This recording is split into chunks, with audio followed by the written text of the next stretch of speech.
Hey, this is Taylor with Symmetry. We help busy people take back control of their lives so they have more time, more energy, and less stress. Today's video, I want to give you a concept to help you think about what your typical day is and what it could be. You know, a lot of times what I see is we use a lot of external sources to change our state, where we could be using internal sources. And most of the times we don't even know what's really going on inside of us, and that just keeps us in this overly stressed out state, feeling like we can't get control of anything. Maybe we feel completely run down. Everybody's a little bit different. So here we're gonna be talking about a typical day and then what maybe your optimal day could be like. So in this graph up here, top lines, this is the sympathetic fight or flight side of the nervous system. Down here, bottom box, parasympathetic, rest relaxation side. If you've seen my videos, we talk a lot about this stuff, talk about the nervous system. So I'm not really gonna get into much detail there. You can think about here, maybe a little bit too stressed out. Here, relaxed, calm. This is in the morning when we wake up and at night when we go to sleep. See, what do I see happen a lot, especially in modern society with a lot of my clients? Very driven, very motivated. You want to get out, getting a lot done.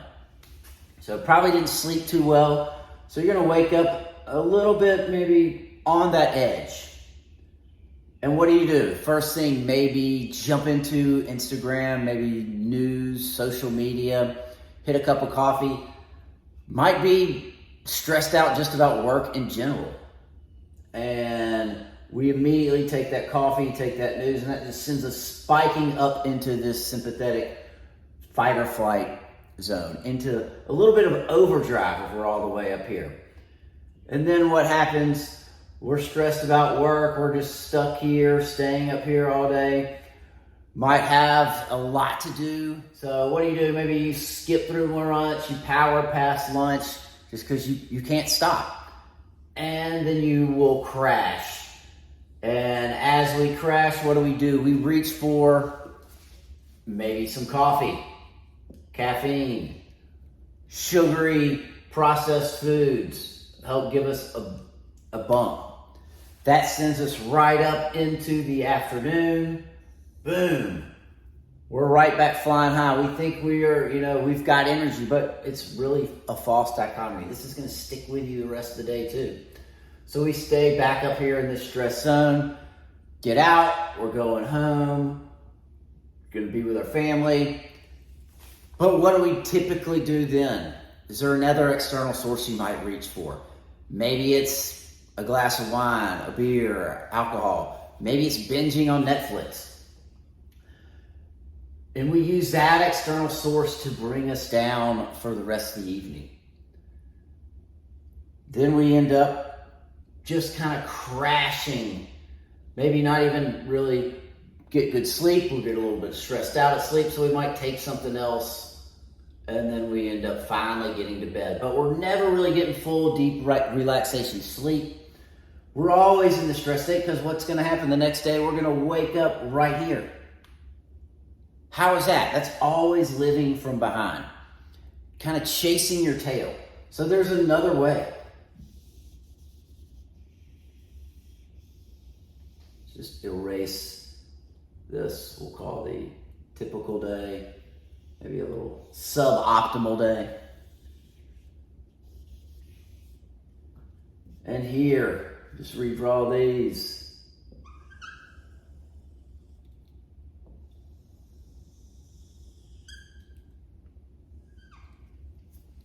So what could the optimal day be like?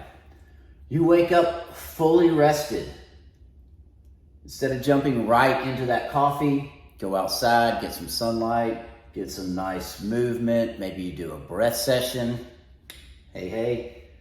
Then we kind of move up into our day, and we hit this more of a flow state, kind of that peak state. We can do deep work. We're very involved. We're engaged in what we have to do.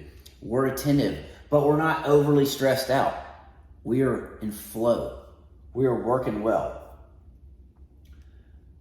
Keep going, go to lunch, kind of maybe nice, relaxing, little midday break, and we'll get a natural lull in the day. But instead of going to those external sources, we go for something maybe internal to change our state. Maybe we go out for a walk around the block. Could be a little short 5-minute breath session. And that takes us up, boom, into the rest of the afternoon where you're back into flow. And then we come home, we're present with our family, we're down regulating, we're enjoying their company. And you know what? Right before bed, instead of staying on the computer, instead of watching TV all night, we might read a book, we might do another breath session, we might do some easy mobility, we might just have sex with our partner and go into a nice relaxation state and get a nice full night's sleep, and we wake up back over here completely rested. So instead of your typical day where you're running from behind, always stressed, you have an optimal day. A thriving day. You feel like you're on top. You can accomplish anything. You have just the right amount of stress to let you grow, get better, but you also are able to down-regulate. And you're able to do this stuff without reaching for constantly external sources. We don't always have to use something outside of us. There's a lot that we can get internally or naturally with the sun, movement, to help build your day. So if you're stuck in that typical day, think about, what can I change? What can I do to make it an optimal day? I know you might think you don't have enough time, but I promise you, it doesn't take a lot of time. Just small, little bitty changes. And I'm here to help you if you need it. So as always, please feel free to reach out. You can send me an email, taylor@symmetry.live, and check out our website, www.symmetry.live. And I hope you guys have a great day. Thank you.